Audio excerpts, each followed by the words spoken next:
خير الحديث كتاب الله وخير الهدي هدي محمد صلى الله عليه وسلم وشر الأمور محدثاتها وكل محدثة بدعة وكل بدعة ضلالة والضلالة في النار. اللهم صل على محمد وعلى آل محمد كما صليت على إبراهيم وعلى آل إبراهيم إنك حميد مجيد. اللهم بارك على محمد وعلى آل محمد كما باركت على إبراهيم وعلى آل إبراهيم إنك حميد مجيد.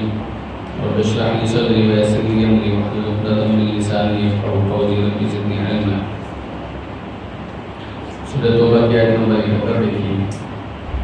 اللہ سبحانہ و تعالی نے فرمایا والمؤمنون والمؤمنات، اور اہل ایمان مرد اور اہل ایمان عورتیں بعضهم اولیاء بعض، ان میں سے بعض کے دوست ہیں، مددگار ہیں.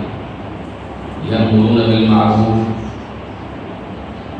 یہ لوگ نیکی کا حکم دیتے ہیں، وینہون عن المنکر، اور برائی سے منع کرتے ہیں، ویقیمون الصلاۃ، اور نماز کو قائم کرتے ہیں، ویؤتون الزکاۃ، اور زکوٰۃ ادا کرتے ہیں، ویطیعون اللہ ورسولہ، اور اللہ تعالیٰ کی اور اس کے رسول کی اطاعت کرتے ہیں.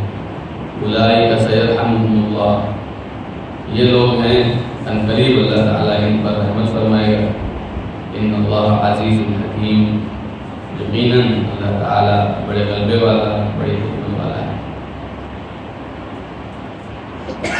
جس طرح پیچھے منافقوں کے بارے میں اللہ تعالیٰ نے فرمایا کہ یہ ایک دوسرے کے ساتھی ہوتے ہیں، اسی طرح اہل ایمان کے بارے میں فرمایا کہ اہل ایمان یہ ایک دوسرے کے دوست اور مددگار ہوتے ہیں.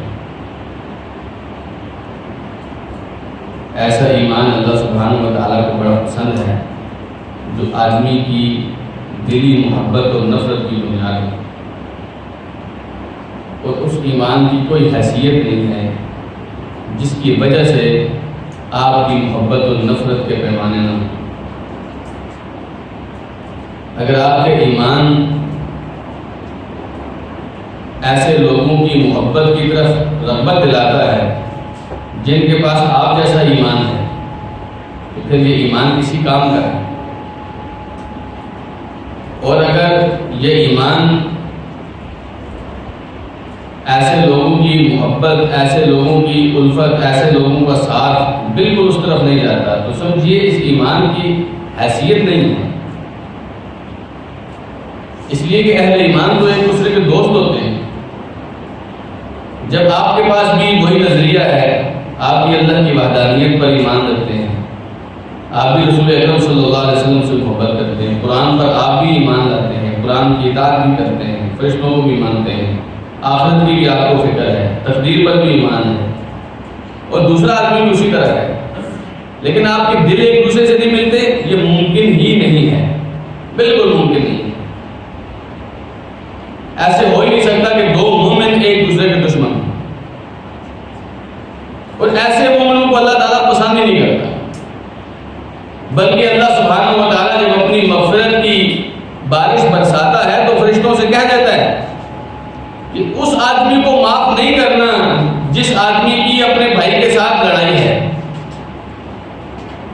یہ آپ کا صاحب کو بلا کے اس آدمی کو معاف نہیں کرنا جس کے ساتھ اس کے بھائی کی لڑائی ہے. جب تک یہ دونوں آپس میں صلح نہیں کر لیتے تب تک ان لوگوں کے اوپر میری مغفرت نہیں جا سکتی. بات سمجھ لیں. تو اہل ایمان دوست ہوتے ہیں. اگر آپ اہل ایمان سے دوستی رکھتے ہیں تو آپ کے ایمان کی واقعی حیثیت ہے، یہ ایمان اس قابل ہے کہ آپ اللہ سبحانہ و تعالیٰ کے دربار میں پیش کریں، اللہ میں یہ ایمان رکھتا ہوں. لیکن اگر اس ایمان نے ابھی تک آپ کو اہل ایمان سے محبت کرنا نہیں سکھائی، اس کا مطلب ہے یہ ایمان دلی ایمان نہیں ہے. اس لیے اللہ تعالیٰ نے فرمایا کہ والمؤمنون والمؤمنات بعضهم اولیاء بعض، یہ اہل ایمان جو ہوتے ہیں آپس میں ایک دوسرے کے دوست ہوتے ہیں، مددگار ہوتے ہیں. نبی کریم صلی اللہ علیہ وسلم نے فرمایا مثل المؤمنین فی توادهم وتراحمهم وتعاطفهم کمثل الجسد الواحد، مسلمانوں کی آپس کی محبت، آپس میں ایک دوسرے کے ساتھ رحم دلی، آپس میں ایک دوسرے کی شفقت، اس کی مثال اس طرح جس طرح ایک جسم ہوتا ہے.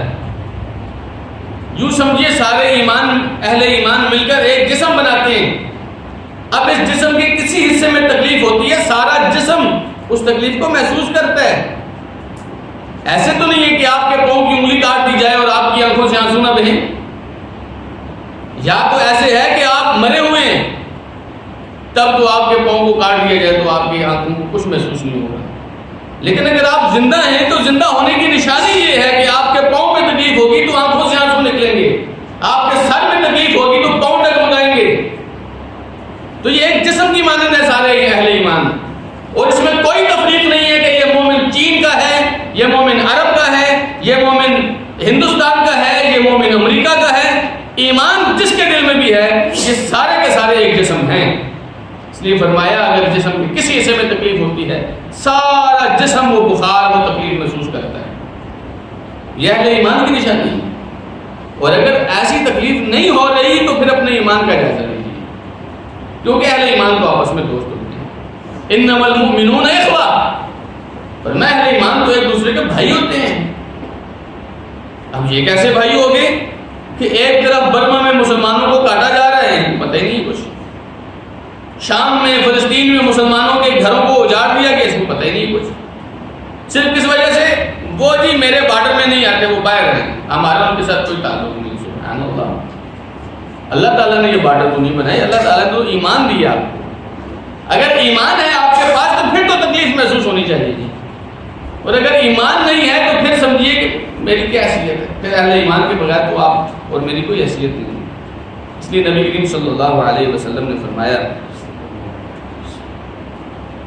المؤمن للمؤمن کالبنیان یشد بعضہ بعضا.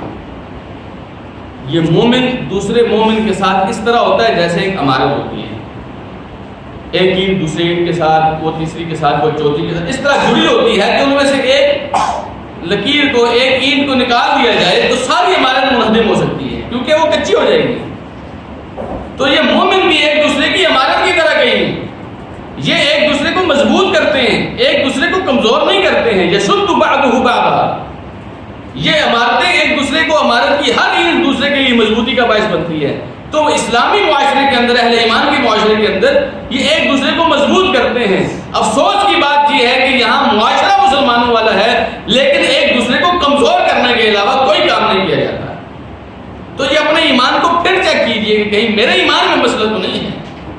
دیکھیے نبی کریم صلی اللہ علیہ وسلم نے فرمایا اہل ایمان کی آپس کی محبت اور آپس میں تعلقات کی. آپ نے فرمایا لا یؤمن احدکم حتی یحب لأخیہ ما یحب لنفسہ. تم میں سے کوئی آدمی اس وقت تک مومن نہیں ہو سکتا جب تک اپنے بھائی کے لیے بھی وہی چیز پسند نہ کرے جو اپنے لیے پسند کرتا ہے. نہیں ہو سکتا مومن.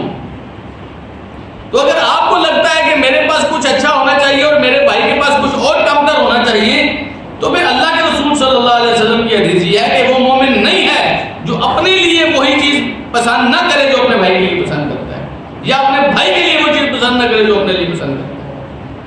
ایمان کی نشانی یہ ہے کہ اللہ نے آپ کو کوئی نعمت دی، آپ کے دل میں خواہش ہونی چاہیے اللہ میرے بھائیوں کو بھی عطا.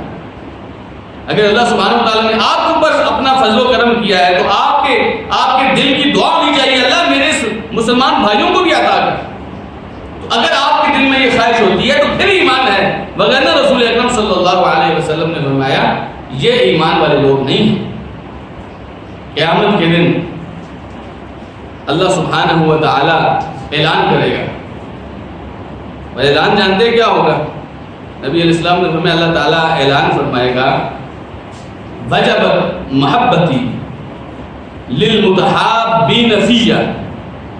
میری محبت ان لوگوں کے لیے واجب ہو گئی. واجب کا مطلب جانتے ہیں نا، لازمی. ان سے میری محبت واجب ہوگی ان لوگوں کے لیے للمتحابین فیہ جو میری وجہ سے آپس میں محبت کرتے ہیں.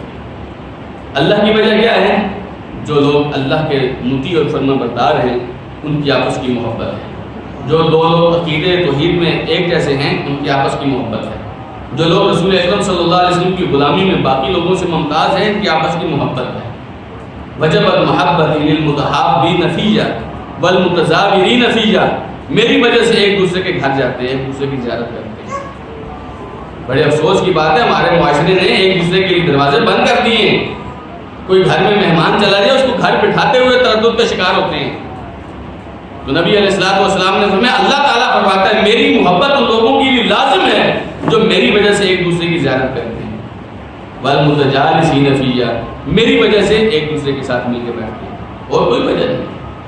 وجہ کیا ہے؟ صرف اللہ سبحانہ و تعالیٰ کی ذات. یہ میرا توحید کا بھائی ہے، یہ میرا رسول اکرم صلی اللہ علیہ وسلم کا مطیع اور فرما بردار بھائی ہے. دیکھیے ایک آدمی اللہ کے رسول صلی اللہ علیہ وسلم کی اطاعت اور فرما برداری کرتا ہے، دوسرا نافرمانی کرتا ہے. آپ کا دل کس طرف مائل ہونا چاہیے؟ اطاعت اور فرما برداری والے آدمی کی طرف. اگر آپ کا اور میرا دل ایسے لوگوں کی طرف مائل ہو جن کے پاس پیسہ زیادہ ہے، جن کے پاس عہدہ بڑا ہے، جن کے پاس کوٹھی بڑی ہے، جن کے پاس کار اچھی والی ہے، جن کی بات زیادہ چلتی ہے، لیکن اللہ اور اس کے رسول صلی اللہ علیہ وسلم سے دور ہیں اور میرے دل میں گھر انہوں نے کیا ہوا ہے، تو سمجھیے کہ یہ اس آیت کے مطابق نہیں ہے. والمؤمنون والمؤمنات بعضهم اولیاء بعض، ایک دوسرے کے دوستوں اہل ایمان ہوتے ہیں. یہ کیا بات ہوئی کہ اس کے پاس پیسہ تھا تو آپ اس کے قریب ہو گئے، وہ مومن غریب تھا تو آپ اس سے دور ہو گئے؟ یہ تعلقات اسلام کے سکھائے ہوئے تعلقات نہیں ہیں. یہ بات ذہن میں رکھیے. فرمایا اللہ سبحانہ و تعالیٰ نے ان تعلقات کی بنیاد پر یہ جو اہل ایمان کی آپس کی محبت اور دوستی ہے، ہمارے ہاں اس دوستی کا غلط مطلب لیا جاتا ہے دونوں طرف سے. اگر آپ کسی کو نیکی کا کام کہہ دیں، اگلا بندہ برا محسوس کرتا ہے، اچھا آپ تو مجھے نیکی کا کام کہے گا. اگر آپ کسی کو برائی سے روک دیں، محسوس کرتے گا اچھا آپ تو برائی سے مجھے روکے گا. ایسے تو اہل ایمان نہیں ہوتے. فرمایا یأمرون بالمعروف، ان کی جو دوستی ہے وہ گھر میں بیٹھنے والی دوستی نہیں ہے. یہ ایک دوسرے کو نیکی کا حکم دیتے ہیں. جب بھی دیکھتے ہیں نا دوسرا بھائی تھوڑی سی سستی کر رہا ہے، اس کو نیکی کی طرف لے کے آتے ہیں. یہ نہیں ہوتا کہ اچھا نہیں آتا تو دفع کرو، نہیں آتا تو. ایسی کیا بات ہوئی؟ ممکن ہے شیطان نے اس کے اوپر حملہ کر دیا ہو، شیطان غالب آ گیا ہو. ممکن ہے اس کی کوئی مجبوری ہو جس کی وجہ سے وہ نہیں آ رہا، آپ اس کے ساتھ مل کے اس کی وہ مجبوری حل کر دیں. ممکن ہے اس کے گھر میں کوئی بیماری چل رہی ہے، آپ اس کی بیمار پرسی کر لیں. طریقہ تو یہ ہونا چاہیے یأمرون بالمعروف وینہون عن المنکر. آپ نے ایک بھائی کو دیکھا کہ نماز پڑھنے کے لیے نہیں آ رہا تو اس کو کیوں نہیں لا رہے؟ اس کے گھر جائیے، بھائی آپ نماز میں نہیں آ رہے. یہ تو کوئی بات نہیں ہے کہ اچھا جی دفع کرو، نہیں آتا تو میں کیا کروں. یأمرون بالمعروف، اہل ایمان کی دوستی کا تقاضا یہ ہے کہ اہل ایمان ایک دوسرے کو نیکی کا حکم دیتے ہیں، وینہون عن المنکر، برائی سے روکتے ہیں. یہ کبھی مت سوچئے کہ میں اس کو برائی سے روکوں گا تو اگلا خفا ہو جائے گا. خفا ہونے والی اس میں کیا بات ہے؟ کیا آپ اس سے محبت نہیں کرتے؟ کیا آپ اس بات کو گوارا کرتے ہیں کہ آپ کا ایک محبوب آدمی جس سے آپ محبت کرتے ہیں، جس سے اس وجہ سے ڈر رہے ہیں، خفا ہی نہ ہو جائے اور وہ جہنم کے راستے پہ چل رہا ہے، آپ اس کو روک ہی نہیں رہے؟ یہ محبت ہے؟ جی محبت کا تقاضا یہ ہوتا ہے. ایک آدمی پتہ ہے یہ اللہ اس کے رسول کی نافرمانی کر رہا ہے، پتہ اس پر مصر ہے، پتہ ہے کہ ایک نہ ایک دن اگر اسی حالت میں مر گیا تو جہنم میں چلا جائے گا، اور میں اس لیے نہیں روک رہا ہوں تو خفا ہو جائے گا. کس بات کی خفگی ہے اس میں؟ اپنے اندر کی سستیوں کو ہم کیا نام دے دیتے ہیں؟ خفا نہ ہو جائے. وینہون عن المنکر، اہل ایمان ہمیشہ برائی سے روکتے ہیں. نبی کریم صلی اللہ علیہ وسلم نے فرمایا والذی نفسی بیدہ، اس ذات کی قسم جس کے ہاتھ میں میری جان ہے، لَتَأْمُرُنَّ بِالْمَعْرُوفِ، تم نیکی کا حکم ضرور دینا، ضرور نیکی کا حکم دینا. وَلَتَنْهَوْنَ عَنِ الْمُنْكَرِ، لوگوں کو برائی سے ضرور روکنا. یہ نبی کریم صلی اللہ علیہ وسلم کی نصیحت ہے. تم نیکی کا حکم ضرور دینا، تم برائی سے لوگوں کو ضرور روکنا. أَوْ لَيُوشِكُنَّ أَن يَبْعَثَ اللَّهُ عَلَيْكُمْ عِقَابًا مِّنْ عِندِهِ، یا پھر بہت قریب ہے کہ اللہ تعالیٰ تمہارے اوپر اپنے پاس سے کوئی عذاب بھیج دے. ثم تدعونہ، پھر تم اپنے رب کو پکارتے ہی رہ جاؤ. فلا یستجاب لکم، تو اللہ تمہاری کوئی دعا بھی قبول نہ کرے گا. جب اللہ نے فرمایا ہے کہ تم نے ایک دوسرے کو نیکی کا حکم دینا ہے، برائی سے روکنا ہے، تم نے اللہ کی بات ہی نہیں مانی، اب تم اللہ کو پکارتے رہو نا، اللہ تمہاری بات نہیں سنے گا. دیکھیے معاشرہ ایسے قائم نہیں رہ سکتا کہ آپ کہیں اچھا اس کا اپنا گھر ہے، میرا اپنا گھر ہے، اس نے اپنی قبر میں جانا ہے، میں نے اپنی قبر میں جانا ہے. بڑے لوگ اس وجہ سے چپ ہو جاتے ہیں جب آپ کسی کو نیکی کا حکم دیں نا، برائی سے روکیں نا، تو کہتا ہے جاؤ بھائی اپنے کام سے کام رکھو، آپ کو مجھ سے کیا. اس کو سکھائیں، اس کو بتائیں بھائی یہی تو میرا کام ہے، یہی تو میرا کام ہے کہ اللہ نے میری ذمہ داری لگائی ہے کہ میں آپ کو نیکی کی طرف لے کے آؤں، آپ کو برائی سے روکوں، یہی تو کام ہے میرا، اپنا کام ہی تو کر رہا ہوں۔ بات سمجھ آئی کہ نہیں آئی؟ جب آپ کسی کو نیکی کا حکم دیں، یہ قطعاً مت سوچیے کہ یہ آپ کا کام نہیں، یہی تو آپ کا کام ہے، رب کہہ رہا ہے۔ اگر آپ صاحب ایمان ہیں تو آپ اس کے بھائی ہیں، اس کے دوست ہیں، اگر آپ اس کے دوست ہیں تو آپ اس کو نیکی کا حکم دیں گے، اس کو برائی سے روکیں گے، یہ ضروری ہے۔ اگر آپ ایسا نہیں کریں گے تو یہ معاشرہ برباد ہو جائے گا، اور معاشرہ برباد ہو چکا ہے اسی وجہ سے کہ ہم میں سے بعض کا خیال تھا مولوی سارے کام کریں گے۔ مولوی کی رسائی ہر آدمی تک نہیں ہوتی جہاں تک آپ کی اور میری ہوتی ہے، تو اگر وہاں تک میں نہیں پہنچوں گا وہ خراب ہو جائے گا، اس کے ساتھ رہنے والے لوگ خراب ہو جائیں گے، اس کے ساتھ رہنے والے لوگ خراب ہو جائیں گے، آخر کار لوگ خراب ہو جاتے ہیں۔ اللہ سبحانہ و تعالیٰ نے بنی اسرائیل کے لوگوں پر اس وہ لوگ نیکی کا حکم نہیں دیتے تھے، برائیوں سے نہیں روکتے تھے۔ تو آپ ایسے لوگ نہیں ہیں، آپ اہل ایمان ہیں۔ اہل ایمان ایک دوسرے کے دوست ہوتے ہیں، اور ان کی دوستی کا تقاضا ہوتا ہے کہ لوگوں کو نیکی کی طرف لے کے آئیں گے، ان کو برائی سے روکیں گے، اور ایسا نہیں ہے کہ لوگوں کو کہ چل نماز پڑھنے اور خود گھر بیٹھ جاؤ۔ وَيُقِيمُونَ الصَّلَاةَ، نماز کو قائم کرتے ہیں، نماز کو قائم کرتے ہیں۔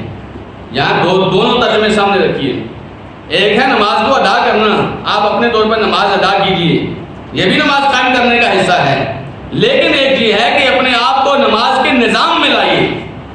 نماز کا نظام کیا ہے؟ آپ کے گھر کے کام، آپ کے دفتر کے کام، آپ کی دکان کے کام، آپ کے تعلقات، رشتہ داریاں، بیمار پرسیاں، خوشی غمی، یہ سارے کام ایک نظام کے اندر ہونے چاہیے، اور اس نظام میں نماز کا خاص اہتمام ہونا چاہیے۔ ہم میں سے کتنے لوگ ہیں جن کی دکان کی وجہ سے ان کی نماز چھوٹ جاتی ہے؟ کتنے لوگ ہیں جن کے دفتر کی وجہ سے ان کی نماز چھوٹ جاتی ہے؟ کتنے لوگ ہیں جن کے مہمانوں کی وجہ سے ان کی نماز چھوٹ جاتی ہے؟ کتنے لوگ ہیں جن کے ٹی وی کی وجہ سے ان کی نماز چھوٹ جاتی ہے؟ کتنے لوگ ہیں جن کے تعلقات اور دوستیوں کی وجہ سے ان کی نماز چھوٹ جاتی ہے؟ اچھا، ہر جگہ چھوٹنے والی چیز کیا ہے؟ نماز ہی ہے۔ وہ تعلقات میں سے کوئی نہیں چھوٹا، وہ کھانا نہیں چھوٹا، وہ نیند نہیں چھوٹی، وہ دکان نہیں چھوٹی، وہ دفتر آفس نہیں چھوٹا، ہمیشہ کیا چھوٹا؟ نماز چھوٹی۔ یہ تو کوئی بات نہیں ہے کہ جمعے والے دن میری دکان بند ہوتی ہے تو میں جمعے والے دن پہنچ جاتا ہوں جمعہ پڑھنے کے لیے۔ آپ نے جمعے کی نماز ادا کی، آپ نے نماز کو قائم نہیں کیا۔ قائم تو یہ تھا کہ آپ ہر چیز کی موجودگی میں نماز کا ایک حصہ رکھتے، یہ تو نماز ہے، اس کے آگے پیچھے نہیں ہو سکتا۔ اور پھر یہ تبھی ممکن ہے جب آپ ماحول بناتے ہیں نماز والا، آپ کی امی بھی نماز پڑھ رہی ہے، ابو بھی نماز پڑھ رہے ہیں، آپ کی گھر والی بھی نماز پڑھ رہی ہے، آپ کے بچے بھی نماز پڑھ رہے ہیں، آپ کے بھائی بھی نماز پڑھ رہے ہیں، بہنیں بھی نماز پڑھ رہی ہیں، دوست بھی نماز پڑھ رہے ہیں، پھر وہ دوست بھی آپ کو نماز سے نہیں روکتے، پھر وہ بہن بھائی بھی نہیں روکتے، پھر وہ رشتہ دار بھی آپ کو نماز سے نہیں روکتے، سب کو پتہ ہے نماز کا ٹائم ہے۔ تو نماز کو قائم کیجیے۔ نماز پڑھنا یہ بھی بہت ضروری ہے، لیکن وہ پڑھنا تب ممکن ہو سکتا ہے جب میں اور آپ نماز کا نظام قائم کریں گے، اور وہ نظام کیا ہے؟ میرے ہر کام کے اندر نماز کا حصہ مقرر ہونا چاہیے۔ کہیں ایسا نہ ہو میری نیند کی وجہ سے نماز رہ جائے، میرے کھانے کی وجہ سے نماز رہ جائے، میری آؤٹنگ کی وجہ سے نماز رہ جائے، میرے کسی سے ملنے کی وجہ سے نماز رہ جائے۔ ارے نماز ہی تو ساری بنیادیں تھیں دین کی، یہی رہ جائے تو پھر کیا فائدہ اس دین کا؟ تو نماز کو قائم کیجیے۔ وَيُؤْتُونَ الزَّكَاةَ، اور ایک اہل ایمان کی صفت یہ ہوتی ہے زکوٰۃ دیتے ہیں۔ نماز علماء کرام کہتے ہیں کہ یہ حقوق اللہ میں آتی ہے، اللہ تعالیٰ کا حق اس نماز سے ادا ہوتا ہے، لیکن آپ کو تو حقوق العباد بھی تو ادا کرنے ہیں، اس کے لیے اللہ نے آپ کے اوپر زکوٰۃ بھی فرض کی ہے۔ زکوٰۃ ادا کرنے سے کیا ہوگا؟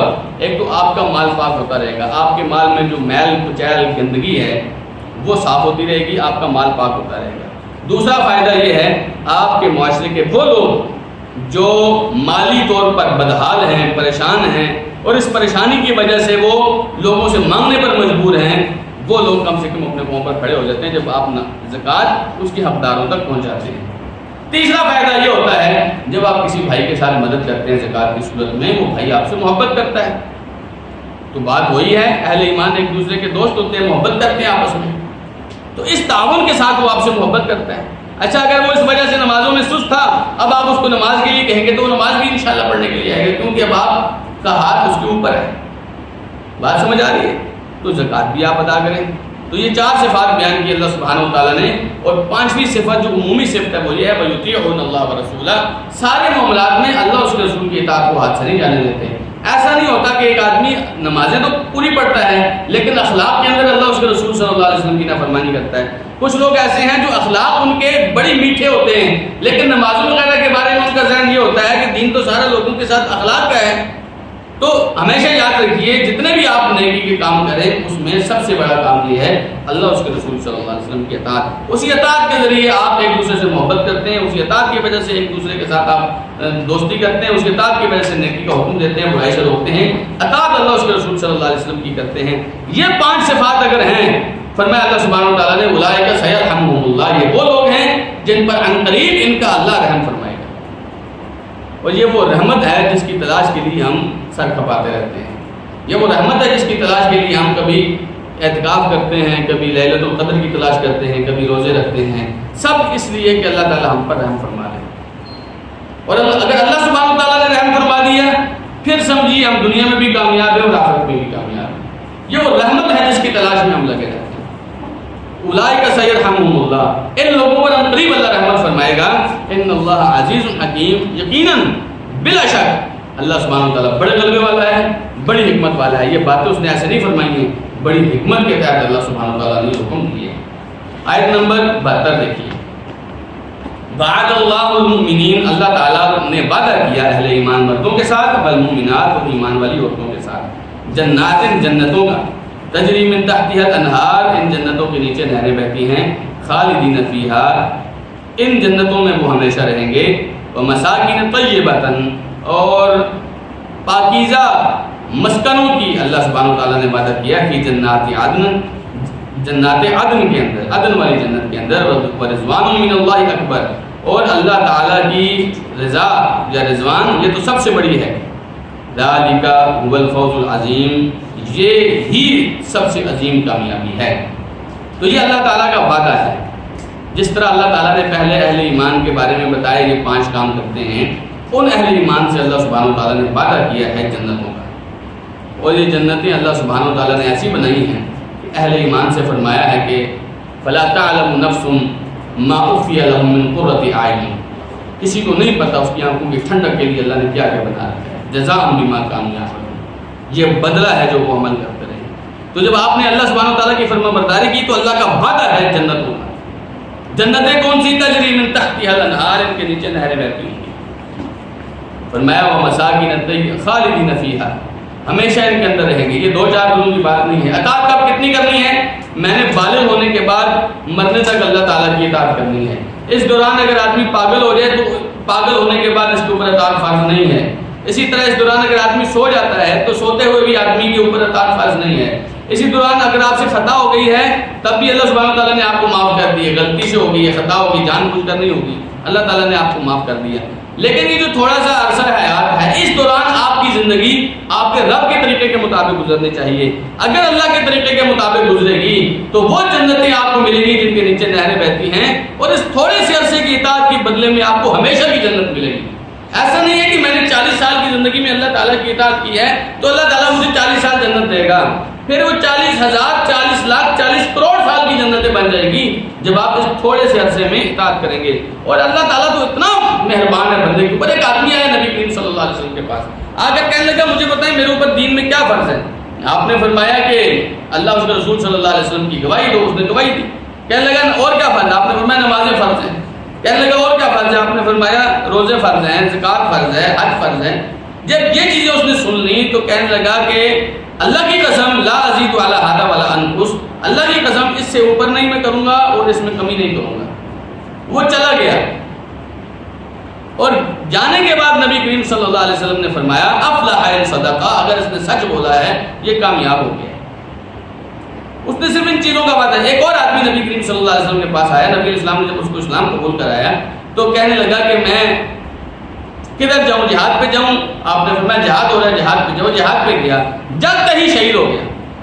نبی کریم صلی اللہ علیہ وسلم نے فرمایا عمل کثیرا واجر، عمل قلیلا واجر کثیرا، اس نے عمل بہت تھوڑا سا کیا تھا، کتنا ابھی اسلام قبول کیا اور نکلا ہے، اور اجر کتنا پایا؟ ہمیشہ کی جنت۔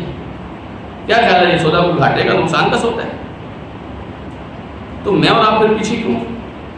اس لیے فرمایا خالدین فیہا، ہمیشہ ان جنتوں میں رہیں گے، ومساکن طیبۃ، اور پاکیزہ گھر، پاکیزہ مسکن ہوں گے وہاں پر۔ جنتوں کے اندر اللہ سبحانہ تعالیٰ نے جو آپ آپ کے لیے اور میرے لیے گھر بنائے ہیں، اگر اللہ سبحانہ وتعالیٰ ہمیں ادھر لے جائے اور اللہ تعالیٰ ہم سب کو جنت میں جمع کرے۔ نبی کریم صلی اللہ علیہ وسلم نے فرمایا ان فی الجنت غرفا یرا ظاہرها من باطنها وباطنها من ظاہرها، جنت کے اندر کچھ ایسے کمرے ہیں، ایسے گھر ہیں جن کے اندر سے باہر کا سارا نظام نظر آتا ہے، باہر سے اندر سب کچھ نظر آتا ہے، اتنے پاکیزہ، اتنے شفاف موتیوں کے بنے ہوئے وہ گھر ہیں۔ اندر آپ کھڑے ہوں تو باہر کا سب نظر آئے گا، باہر کھڑے ہوں تو اندر کا سب نظر آئے گا۔ اچھا یہ صرف آپ کو ہی آئے گا، باہر آپ کے علاوہ کوئی کھڑا ہوگا تو آپ کے گھر کے اندر اس کو کچھ نظر نہیں آئے گا۔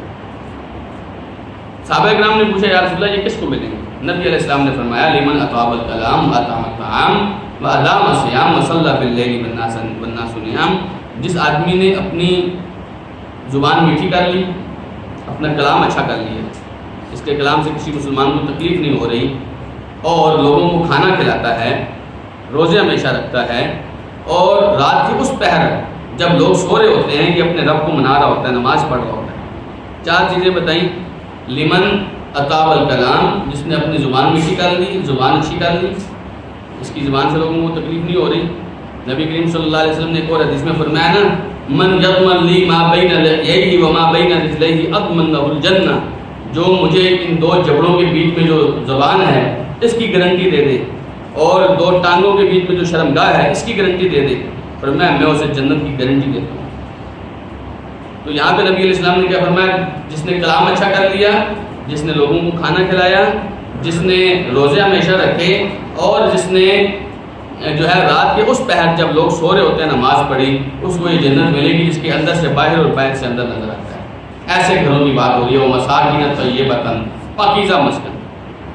بلکہ نبی علیہ السلام نے فرمایا جنت کے بارے میں لبینۃ ذہب لبینۃ فضۃ وملاطها المسک وحسباؤها اللؤلؤ والیاقوت وترابها زعفران، جنت کی کچھ اینٹیں سونے کی ہوں گی، کچھ اینٹیں چاندی کی ہوں گی، اس کا جو گارا ہے، یہ جو سیمنٹ آپ مسالہ لگاتے ہیں اس کا جو گارا ہے وہ مسک کستوری کے ساتھ بنا ہوگا، اور اس کا جو فرش ہے اس میں یاقوت اور مرجان پڑے ہوں گے، اس کی جو مٹی ہے وہ زعفران کی ہوگی۔ آپ نے فرمایا یدخلها ينعم لا يبأس، جو جنت میں چلا جائے گا نعمتوں سے مستفید ہوتا رہے گا، کبھی بور نہیں ہوگا، کبھی تنگ نہیں رہے گا۔ وَيَخْلُدْ لَا يَمُوتُ، ہمیشہ وہاں رہے گا، کبھی مرے گا نہیں۔ لَا تُبْلَى ثِيَابُهُ، اس کے کپڑے کبھی بوسیدہ نہیں ہوں گے۔ وَلَا يَفْنَى شَبَابُهُ، اور اس کی جوانی کبھی ماند نہیں پڑے گی، کبھی بوڑھا نہیں ہوگا۔ مساکن طیبہ، وہ پاکیزہ گھر جن کی اینٹیں سونے کی، چاندی کی، جس کا گارا کستوری کا، جس کی مٹی زعفران کی، جس کا فرش یاقوت اور مرجان کا، وہ گھروں کا وعدہ ہے ان اہل ایمان کے لیے۔ فرمایا فی جنات عدن، جنت عدن کے اندر۔ جنت عدن کے بارے میں نبی کریم صلی اللہ علیہ وسلم نے ایک حدیث میں فرمایا، بخاری کی حدیث، آپ نے فرمایا جنتان من ذهب آنیتهما وما فیہما، دو جنتیں ایسی ہیں جو سونے کی ہیں، وہاں برتن بھی سونے کی اور ہر چیز سونے کی۔ وجنتان من فضہ آنیتهما وما فیہما، دو جنتیں چاندی کی ہیں، ان کے برتن بھی چاندی کے اور جو کچھ میں ہے سب چاندی کا۔ وما بین القوم وبین ان ينظروا الى ربهم الا الرداء الکبریاء، اور اس جنت کے اندر رب کو دیکھنے کے لیے کوئی چیز رکاوٹ نہیں ہوگی سوائے رب کی کبریا کی چادر، کبریائی چادر، وہ جو اللہ تعالیٰ کی چادر ہے، اس کے علاوہ کوئی اور چیز ان جنتیوں کے اور رب کے دیکھنے کے اندر رکاوٹ نہیں ہوگی۔ فرمایا کہ علی وجہہ فی جنت عدن، یہ چادر اللہ سبحانہ و تعالیٰ نے اپنے چہرے پر ڈالی ہے جنت عدن کے اندر۔ جنت عدن کے اندر جو لوگ ہوں گے وہ اپنے رب کو دیکھنے کے لیے بےتاب ہوں گے، اور رب کے اور ان کے درمیان یہ رب کو نہیں دیکھ سکیں گے۔ کس وجہ سے؟ صرف ایک چادر کی وجہ سے، کبریا کی چادر جو ہے وہ اللہ تعالیٰ نے اپنے چہرے پر ڈالی ہوئی ہے۔ تو اللہ سبحانہ و تعالیٰ جب اس چادر کو ہٹائے گا تو ان کو اپنا دیدار کرائے گا، اور جنت کے اندر اللہ سبحانہ و تعالیٰ کی دیدار سے افضل کوئی چیز نہیں ہے۔ نبی علیہ السلام نے فرمایا جب لوگ اپنے اللہ کا دیدار کریں گے تو سب بھول جائیں گے انہوں نے جنت میں کیا دیکھا ہے۔ اچھا، اس سب کے ساتھ اہل ایمان کے لیے اور کیا ہے؟ وَرِضْوَانٌ مِّنَ اللَّهِ أَكْبَرُ، وہاں جو سب سے بڑی چیز ملے گی وہ اللہ کی رضا ہے۔ سب سے بڑی چیز میں نے ذکر کیا تھا پہلے کہ اللہ سبحانہ و تعالیٰ فرمائے گا کیا میں تمہیں ان نعمتوں سے بڑھ کر ایک اور نعمت نہ دوں؟ جب اہل جنت جنت میں چلے جائیں گے اللہ سبحانہ و تعالیٰ فرمائے گا کہ اے جنت والوں کیا تم خوش ہو گئے ہو؟ جنت والے کہیں گے اے پروردگار ہم خوش کیوں نہ ہوتے، تو نے ہمیں وہ کچھ عنایت فرمایا جو اپنی مخلوق میں کسی کو عنایت نہیں فرمایا۔ اللہ فرمائے گا نہیں، میں تمہیں اس سے بھی بڑھ کے کچھ اور دیتا ہوں۔ جنتی حیران ہو جائیں گے، ان جنتیوں نے پہلے جنت کی طرح بھی کچھ نہیں دیکھا ہوگا، اب اتنا کچھ حاصل کرنے کے بعد حیران ہو جائیں گے کہ اس سے بڑھ کر کیا ہو سکتا ہے۔ تو اللہ سبحانہ و تعالیٰ نے اللہ تعالیٰ فرمائے گا وَحِلَّتْ عَلَيْكُمْ رِضْوَانِي فَلَا أَسْخَطُ عَلَيْكُمْ أَبَدًا، میری رضا تمہارے اوپر واجب ہو گئی ہے، اب میں تم سے کبھی خفا نہیں ہوں گا۔ اور یہ بڑی عجیب قسم کی مسرت ہوگی جب آدمی کو پتہ چلے گا آج کے بعد میرا رب مجھ سے خفا نہیں ہوگا۔ وہ رب جس کو راضی کرنے کے لیے آدمی کبھی بھوک پیاس برداشت کرتا ہے جی، کبھی نیند برداشت کرتا ہے جی، کبھی آدمی راتوں کو دیر دیر تک کھڑا رہتا ہے، اپنے رب کے سامنے دعائیں کرتا رہتا ہے، اپنے رب کے سامنے گڑ گڑاتا رہتا ہے۔ وہ رب جس کو راضی کرنے کے لیے ہم اپنا مال لگاتے ہیں، جان لگاتے ہیں، خون نکالتے ہیں، اپنا سب کچھ کر دیتے ہیں صرف اس وجہ سے کہ میرا رب راضی ہو جائے۔ جب اہل جنت کو وہاں پتہ چلے گا نا احلت علیکم رضوانی، اہل جنت میری رضا تمہارے اوپر واجب ہو گئی ہے، فلا اسخط علیکم ابدا، پھر اس خوشی کی انتہا ہی نہیں رہے گی جب رب راضی ہو گیا۔ اس لیے اس کائنات میں سب سے بڑا مقصد میرا اور آپ کا کیا ہے؟ رب راضی ہو جائے۔ اگر اللہ راضی ہو گیا، یہ حقیقت سی دنیا بھی اس کی ہے، وہ عالیشان جنت بھی اس کی ہے، یہ بھی ملے گی اور وہ بھی ملے گی، لیکن شرط یہ ہے کہ میں اور آپ کامیاب ہو جائیں رب کو راضی کرنے میں۔ ذالک هو الفوز العظیم، اللہ سبحانہ وتعالیٰ نے فرمایا یہی سب سے عظیم کامیابی ہے، سب سے عظیم کامیابی ہے۔ ہم میں سے بہت سارے لوگ کسی اچھے گھر کو کامیابی سمجھتے ہیں، اچھی گاڑی کو کامیابی سمجھتے ہیں، اچھی جگہ شادی ہو جائے کامیابی سمجھتے ہیں، کوئی عہدہ مل جائے کامیابی سمجھتے ہیں، کوئی یونیورسٹی کی ڈگری مل جائے کامیابی سمجھتے ہیں، لیکن اللہ تعالیٰ کے یہاں کامیابی کا کرائٹیریا کچھ اور ہے۔ قیامت کے دن اللہ کی رضا کا سرٹیفکیٹ مل گیا، یہ سب سے بڑی کامیابی ہے، اور اللہ سبحانہ تعالیٰ ہم فقیروں کو سے راضی ہو جائے، یہ سب سے بڑی کامیابی۔ اللہ تعالیٰ اس کامیابی سے ہمیں امکنار کرے۔ آیت نمبر 73 دیکھیے، یا ایھا النبی، اے نبی صلی اللہ علیہ وسلم، جاہد الکفار، جہاد کیجئے کفار کے ساتھ، والمنافقین، اور منافقوں کے ساتھ، وغلظ علیہم، اور ان پر سختی کیجئے، ومأواہم جہنم، اور ان کا ٹھکانہ جہنم ہے، وبئس المصیر، اور بہت بڑا ٹھکانہ ہے۔ یہاں اللہ سبحانہ وتعالیٰ نے، چونکہ ہم نے شروع میں ذکر کیا تھا کہ سورہ توبہ آخری نازل ہونے والی صورتوں میں سے ہے، تو پہلے تو منافقوں کے ساتھ نبی کریم صلی اللہ علیہ وسلم نرمی کا معاملہ کرتے رہے تھے کہ ان کو چھوڑ دیتے ہیں، خیر ہے کوئی بات نہیں، مجھے پتہ ہے کیا کیا انہوں نے، پھر بھی معاف کر دیا، بہانے کر رہے ہیں، آپ نے فرمایا کوئی بات نہیں، ٹھیک ہے جاؤ۔ اب اللہ سبحانہ وتعالیٰ نے فرمایا کہ وغلظ علیہم، ان کے خلاف سختی کرو۔ اب آپ نے ان کے ساتھ نرمی کا معاملہ نہیں کرنا، اب ان کے ساتھ سختی کا معاملہ کرنا ہے، جہاد کرنے حتیٰ کہ بعض علماء کرام کا موقف ہے کہ اس سے مراد وہی جہاد ہے جو کافروں کے خلاف ہوتا ہے، منافقوں کے خلاف بھی وہی جہاد ہوگا۔ امام ابن جریر طبری رحمہ اللہ اسی کی طرف مائل ہوتے ہیں۔ عبداللہ بن مسعود رضی اللہ عنہ صاحب کی تفسیر میں فرماتے ہیں بیدہی، اپنی ہاتھ سے جہاد کیجیے، آپ کافروں کے خلاف بھی اور منافقوں کے خلاف بھی ہاتھ سے جہاد کیجیے، تلوار اٹھائیے، ان کو روکیے، ان کی زبان کاٹیے، یہ کیوں اللہ اس کے رسول صلی اللہ علیہ وسلم کی گستاخی کرتے ہیں، چالے چلتے ہیں اللہ اس کے رسول صلی اللہ علیہ وسلم کے خلاف۔ عبداللہ بن مسعود رضی اللہ عنہ فرماتے ہیں وَمَن لَّمْ يَسْتَطِعْ، جو آدمی تلوار سے جہاد نہیں کر سکتا، فَلْيَكْفِهِ فِي وَجْهِهِ، تو اس کے چہرے کے سامنے اپنے آپ کو نہایت غصیلا ثابت کرے۔ جب منافق سامنے آئے نا، ایسے لوگ جو اللہ اس کے رسول صلی اللہ علیہ وسلم کے خلاف ہیں، ایمان کا نام لیتے ہیں لیکن خلاف ہیں، عبداللہ بن مسعود فرماتے ہیں پھر تمہارا کام یہ ہے جب وہ سامنے آئے اپنے چہرے پر تیوری چڑھا لو، اتنے غصے میں اس کے ساتھ اس کا سامنا کرو کہ اگلے کو ڈر لگے۔ اب اس کے ساتھ نرمی والی باتیں، پیار محبت والی باتیں، نہیں جی کوئی بات نہیں یہ بھی اپنے ہیں، یہ والی باتیں اب نہیں کرنی۔ بعض علماء کرام کا موقف ہے کہ جہاد کافروں کے خلاف ہوگا اور سختی منافقوں کے خلاف ہوگی، یہ بھی مناسب ہے۔ امام ابن کثیر فرماتے ہیں یہ دونوں طریقے درست ہیں حالات کے اعتبار سے، جو حالات ٹھیک جس طرح کے حالات کا تقاضا ہوگا، اگر ان کے خلاف تلوار اٹھانی پڑ جائے تو تلوار اٹھائی جا سکتی ہے، اگر تلوار اٹھائے بغیر زبان سے دعوت دے کر، زبان سے سختی کر کے، یا ان کو پابندی ان کے اوپر لگا کے، کوئی بائیکاٹ کر کے ان کے ساتھ سختی کر کے ان کو راہ راست پر لایا جائے تو یہ بھی ممکن ہے، جس طرح کے حالات تقاضا کریں وہ ہے۔ لیکن آپ دنیا میں ان کے ساتھ جیسا بھی معاملہ کریں منافقوں کے ساتھ، وَمَأْوَاهُمْ جَهَنَّمْ، ٹھکانہ ان کا جہنم ہے، وَبِئْسَ الْمَصِيرُ، بہت برا ٹھکانہ ہے۔ ایسا نہیں ہے کہ دنیا میں ان کے ساتھ ہم اتنی زیادہ سختی کیوں نہیں کر رہے، اس وجہ سے نبی کریم صلی اللہ علیہ وسلم نے ایک دفعہ فرمایا، جب آپ کو فرمایا گیا کہ اللہ کے رسول ہم منافقوں کو قتل کرتے ہیں، تو آپ نے فرمایا نہیں، لوگ یہ سمجھیں گے کہ محمد اب اپنے ساتھیوں کو قتل کرنا شروع ہو گیا ہے، اس لیے نبی علیہ السلام نے ان کی تکلیفیں برداشت کر لی، ان کو قتل نہیں کرایا۔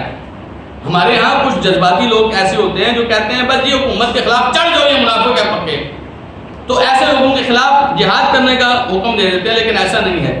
نبی کریم صلی اللہ علیہ وسلم خود کسی کو نہیں کہہ رہے کہ ان کے خلاف قتال کرو یا ان کو قتل کرو، اس لیے کہ کہیں لوگ یہ نہ سمجھیں محمد صلی اللہ علیہ وسلم اپنے ساتھیوں کے خلاف شروع ہو گیا ہے۔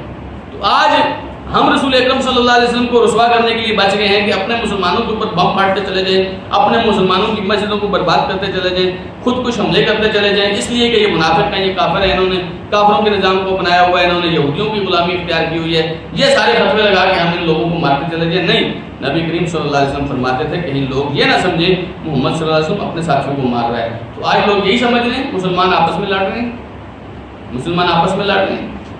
تو بات سمجھیے، اگر نبی علیہ السلام کا وہ مقصد تھا اور وہ کامیاب مقصد تھا تو ہمارا بھی مقصد یہی ہونا چاہیے، اپنے بھائیوں پر ہاتھ نہیں اٹھایا جاتا، اپنے بھائیوں کی اصلاح کی جاتی ہے، اپنے بھائیوں کی غلطی کی اصلاح کی جاتی ہے، اپنے بھائیوں کی کو صحیح راستہ دکھایا جاتا ہے، ان کو قتل نہیں کیا جاتا، قتل تو دشمنوں کو کیا جاتا ہے، قتال لڑائی جہاد دشمنوں کے ساتھ ہوتی ہے، تو اپنے جو ہوتے ہیں غلطی ہو جاتی ہے انسان سے۔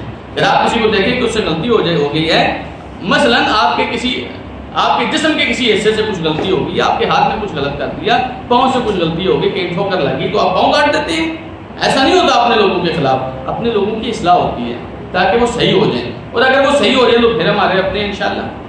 تو ہم ان لوگوں کو قتل کرنا شروع کر دیں یہ کہہ کر کے یہ کافروں کا نظام اپنایا ہوا ہے جی، یہ جی یہود و نصارہ کے ایجنٹ ہیں جی، دیکھو نا جی امریکہ جو کہتا ہے وہ کرتے ہیں، تو ہم ان کو قتل کرنا شروع کر دیں تو پھر ہم ساتھ کس کے رہیں گے؟ یہ تو سارا پاکستان ہی ایسا ہے۔ تو یاد رکھیے اپنے لوگوں کو قتل نہیں کیا جاتا، اس سے بچنا چاہیے۔ یحلفون باللہ، 74 نمبر آیت دیکھیے، یحلفون باللہ ما قالوا، اللہ تعالیٰ کی قسم اٹھاتے ہیں کہ انہوں نے نہیں کہا، وَلَقَدْ قَالُوا كَلِمَةَ الْكُفْرِ، حالانکہ یقیناً وہ کفر والی بات کر چکے ہیں، وَكَفَرُوا بَعْدَ إِسْلَامِهِمْ، اور اسلام لانے کے بعد کفر کر چکے ہیں، وَهَمُّوا بِمَا لَمْ يَنَالُوا، اور ایسا ارادہ کر چکے ہیں جس کو وہ پا نہیں سکے، وَمَا نَقَمُوا، اور انہیں غصہ کیا ہے، إِلَّا أَنْ أَغْنَاهُمُ اللَّهُ، سوائے اس کے کہ اللہ تعالیٰ نے ان کو غنی کر دیا، وَرَسُولُهُ، اور اس کے رسول نے، مِنْ فَضْلِهِ، اپنے فضل سے، وَإِنْ يَتُوبُوا يَكُ خَيْرًا لَهُمْ، تو اگر یہ توبہ کر لیں تو ان کے لیے بہتر ہے، وَإِنْ يَتَوَلَّوْا يُعَذِّبْهُمُ اللَّهُ عَذَابًا أَلِيمًا، اور اگر یہ منہ پھیر لیں تو اللہ سبحانہ وتعالیٰ انہیں دردناک عذاب دے گا، پھر دنیا والآخرہ، دنیا میں بھی اور آخرت میں بھی، وَمَا لَهُمْ فِي الْأَرْضِ مِنْ وَلِيٍّ وَلَا نَصِيرٍ، اور ان کے لیے زمین میں کوئی دوست کوئی مددگار نہیں ہوگا۔ تو اللہ سبحانہ وتعالیٰ نے یہاں پر کافروں کے بارے میں فرمایا کہ یہ آپ سے قسمیں کھا کر کہیں گے انہوں نے کچھ نہیں کہا، حالانکہ انہوں نے کفر والی بات کہی ہے۔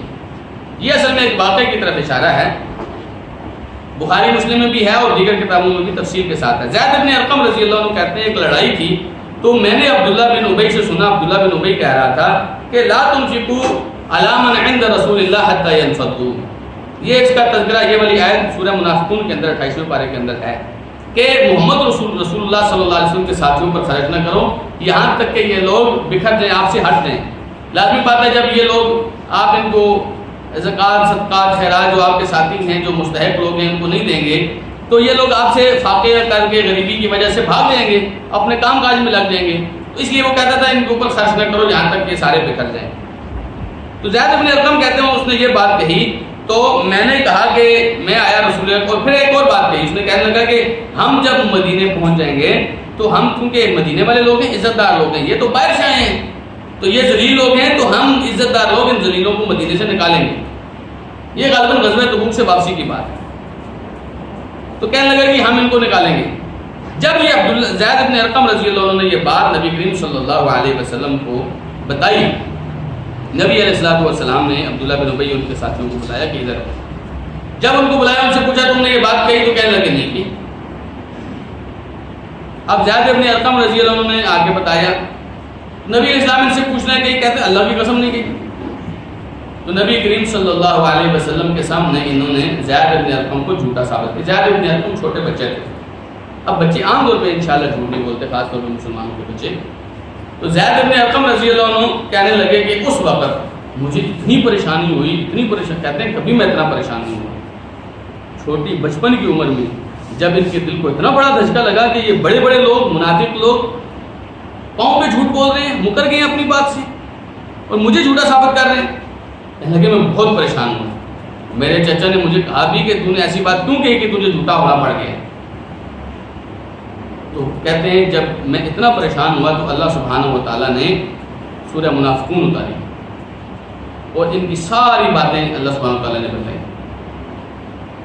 تو کہتے ہیں نبی کریم صلی اللہ علیہ وسلم نے پھر مجھے بلایا, بلکہ ایک حدیث میں آتا ہے, کہتے ہیں نبی علیہ السلام نے میرے پاؤں اپنے کان بھی پکڑے اور کان پکڑ کے اس کو مسئلہ, اور آپ فرمانے لگے کہ زید اللہ تعالیٰ نے تمہیں سچا قرار دے دیا.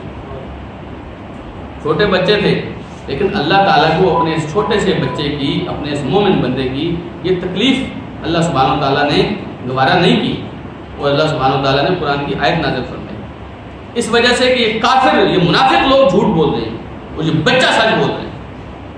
سے ایک بات بڑی وضاحت کے ساتھ پتہ چلتی ہے کہ آپ اگر اکیلے ہیں تو دنیا آپ کی دشمن ہے, لیکن اگر آپ حق پر ہیں تو اللہ آپ کا ساتھ کبھی بھی نہیں چھوڑے گا. اللہ آپ کا ساتھ نہیں چھوڑے گا. ہمارے یہاں چھوٹے چھوٹے بچوں کی فکر نہیں کی جاتی, رب تو فکر کرنے والا ہے نا. بات سمجھ, اللہ آپ کا ساتھ کبھی بھی نہیں چھوڑے گا. تو زید بن ارقم, یہ بات تھی وہ جو زید بن ارقم نے بتائی, اور وہ قسمیں کھا رہے تھے, ہم نے کچھ نہیں کہا. اللہ سبحانہ تعالیٰ نے فرمایا وَلَقَدْ قَالُوا كَلِمَةَ الْكُفْرِ, انہوں نے تو کفر والی بات کر دی, یہ کافر ہو چکے ہیں. وَهَمُّوا بِمَا لَمْ يَنَالُوا, اور انہوں نے ایسا ارادہ کیا تھا جس ارادے کو یہ پورا نہیں کر سکے. ان کے بڑے پلان تھے منافقوں کے, ہر پلان میں ہر ارادہ جو بھی یہ منصوبہ بناتے تھے فیل ہو جاتے تھے, جو بھی منصوبہ بناتے تھے فیل ہو جاتے تھے. کبھی انہوں نے منصوبہ بنایا کہ اللہ کے رسول صلی اللہ علیہ وسلم کو باہر نکالیں گے, کوئی نہیں نکال سکتے. کبھی انہوں نے منصوبہ بنایا کہ مسلمانوں کی, مجاہدوں کی مدد نہیں کریں گے, کوئی نہیں ایسا کر سکے. کہ کبھی کوئی جہاد اس وجہ سے رک گیا ہو کہ فنڈ نہیں تھا, نبی علیہ السلام پھر بھی لڑے تھے. تیر نہیں تھے, تلواریں نہیں تھی, ڈھالیں نہیں تھی, پھر بھی لڑے تھے. مسلمان ان چیزوں کو تو نہیں دیکھتے, فنڈ ہے تو اللہ کی اطاعت کریں گے, فنڈ نہیں ہے تو اللہ کی اطاعت نہیں کریں گے. کبھی ان کا خیال یہ تھا کہ یہودی جو ہے وہ مدینے میں رہیں گے تو ہمارا کام آسان رہے گا. رسول اکرم صلی اللہ علیہ وسلم نے یہودیوں کو بھی نکال کے باہر پھینک دیا. ابھی انہوں نے تازہ ان کو کیا زخم لگا تھا کہ تبوک میں مسلمان گئے ہیں, دوسری طرف تو رومی آدھی دنیا کے فاتح ہیں, تو وہ تو ان کو کچل دیں گے. تو بڑے خوش ہو رہے تھے کہ رومی جو ہے نا ان کو کچل دیں گے. مسلمان دھاک بٹھا کے اپنی فتح پا کر الحمدللہ واپس آئے. تو ہر مرتبہ یہ فیل ہو جاتے تھے. ابھی آخری مرتبہ انہوں نے کیا کیا, غزوہ تبوک سے واپسی پر نبی کریم صلی اللہ علیہ وسلم نے ایک مقام پہ فرمایا کہ تم سارے نیچے سے چلو, اوپر عقبہ ایک اونچی سی جگہ تھی, تنگ سی جگہ تھی. آپ نے فرمایا میں یہاں سے چلوں گا, یہاں اور کوئی نہ ہے. نبی علیہ السلام کے ساتھ عمار بن یاسر اور حذیفہ رضی اللہ عنہ. جب ان لوگوں نے یہ سنا, منافقوں نے یہ سنا کہ نبی علیہ السلام نے یہ فرمایا ہے کہ میں ادھر سے چلوں گا, ادھر سے کوئی بھی نہ آئے, تو انہوں نے سوچا کہ نبی کریم صلی اللہ علیہ وسلم اکیلے ہیں. تو پلان یہ کیا کہ یہیں پہ اکیلے میں نبی علیہ السلام کو نعوذ باللہ قتل کر دیا. 12 لوگ تقریباً یہ جو ہے وہ وہاں گئے. جب وہاں گئے تو حذیفہ اور عمار بن یاسر ساتھ تھے, تو حذیفہ رضی اللہ عنہ نے ان لوگوں کو ڈانٹا, ان کا مقابلہ کیا, یہ بھاگ گئے. بعد میں ایک آدمی تھا, اس نے حذیفہ رضی اللہ عنہ کے ساتھ مختلف اس کا اختلاف ہو گیا, تو اس نے حذیفہ رضی اللہ عنہ سے کہا کہ بتاؤ وہاں گھاٹی میں کتنے لوگ تھے. حذیفہ کہنے لگے مجھے جو بتایا گیا ہے وہ تو یہ تھے کہ 14 تھے, لیکن اگر تو ان میں شامل تھا تو ٹوٹل 15 لوگ تھے. کیونکہ حذیفہ رضی اللہ عنہ یہ وہ 12 لوگ تھے جن کے بارے میں نبی کریم صلی اللہ علیہ وسلم نے حذیفہ کو نام دیے تھے منافقوں کے, یہ وہ لوگ ہیں جنہوں نے جو اصل میں منافق ہیں. تو 12 لوگ ایسے تھے جنہوں نے یہ پلان کیا تھا. 3 لوگ ان میں سے ایسے تھے جنہوں نے نبی کریم صلی اللہ علیہ وسلم سے فرمایا کہ ہمیں یہ پتہ ہی نہیں تھا کہ یہ اعلان ہوا ہے کہ آپ یہاں سے نہیں جا سکتے, یہاں سے صرف رسول اللہ علیہ. وہ کہنے لگے ہم تو ایسے ہی آ گئے تھے, ہمیں نہ یہ پتہ تھا, نہ یہ پتہ تھا کہ منافقوں نے کیا منصوبہ بنایا ہوا ہے. تو ان تینوں کو نکال دیا گیا. تو 12 لوگ ایسے تھے جن کے بارے میں نبی کریم صلی اللہ علیہ وسلم نے فرمایا کہ یہ لوگ جو ہیں یہ جہنم کے اندر ایندھن بنیں گے, جہنم کا. بلکہ آپ علیہ السلام نے ان لوگوں میں سے 8 کے بارے میں فرمایا. آپ نے فرمایا کہ یہ 12 لوگ یہ جنت میں نہیں جا سکیں گے, نہ جنت کی خوشبو پا سکیں گے, جب تک اونٹ سوئی کے ناکے میں سے نہیں گزر جاتا یہ جنت میں نہیں جا سکتے, یہ 12 لوگ. اور ان میں سے 8 کے بارے میں فرمایا کہ ان کے لیے دبیلا کافی ہو جائے گا. دبیلا آپ نے اس کی وضاحت کی کہ یہ ایک گھوڑا ہوگا جو ان کے کندھے پہ نکلے گا اور کندھے سے نکل کر اندر ہی اندر پھیلتا پھیلتا ان کے سینے سے باہر آ جائے گا. ایسا ایک گھوڑا ہوگا جو کندھے سے نکلے گا اور پھیلتا پھیلتا ان کے سینے پہ آ جائے گا. یہ 8 لوگ اس دبیلا سے مرے, اور وہ 8 لوگ اس دبیلا سے مرے. باقی 4 لوگ کیسے مرے اس کا ذکر نہیں ہے. لیکن یہ 12 وہ لوگ ہیں جنہوں نے نبی علیہ الصلوۃ والسلام کے قتل کا پروگرام بنایا تھا. اللہ تعالیٰ نے وقت پر اپنے رسول صلی اللہ علیہ وسلم کو آگاہ کر دیا تھا اور ان لوگوں کا سارا منصوبہ چوپٹ ہو گیا تھا. اب یہ لوگ پھر ساڑھ رہے تھے کہ نبی ہم بچ گئے, نبی کریم صلی اللہ علیہ وسلم ہم سے بچ گئے. تو اللہ سبحانہ و تعالیٰ نے فرمایا کہ وما نقموا الا ان اغناهم اللہ ورسولہ. ان کو غصہ کس بات کا ہے؟ کیوں رسول اللہ صلی اللہ علیہ وسلم کے پیچھے پڑے ہوئے ہیں؟ صرف اس وجہ سے نا, مدینے میں پہلے لوگ مدینے کو یثرب کہتے تھے. یثرب کا مطلب ہے بیماریوں کی آمائشگاہ, بیماریوں کا ٹھکانہ تھا یثرب کے اندر. لیکن جب نبی کریم صلی اللہ علیہ وسلم وہاں گئے تو اللہ تعالیٰ سے دعا کی کہ اللہ ان بیماریوں کو ہم سے ہٹا دے, ادھر ادھر کر دے. تو پھر اللہ سبحانہ تعالیٰ نے بیماریاں یثرب سے نکال دی, بلکہ آپ نے فرمایا کہ اس کو ایسا یثرب نہ کہو, یہ مدینہ ہے. اب وہ مدینہ جس کو لوگ منہ بھی نہیں لگاتے تھے, ساری دنیا کے مسلمانوں اور غیر مسلموں کا مرکز بن گیا. اب اس مدینے میں اللہ تعالیٰ کی برکتیں آنا شروع ہو گئی. اب نبی کریم صلی اللہ علیہ وسلم کا وہاں پہ ٹھہراؤ ہو گیا.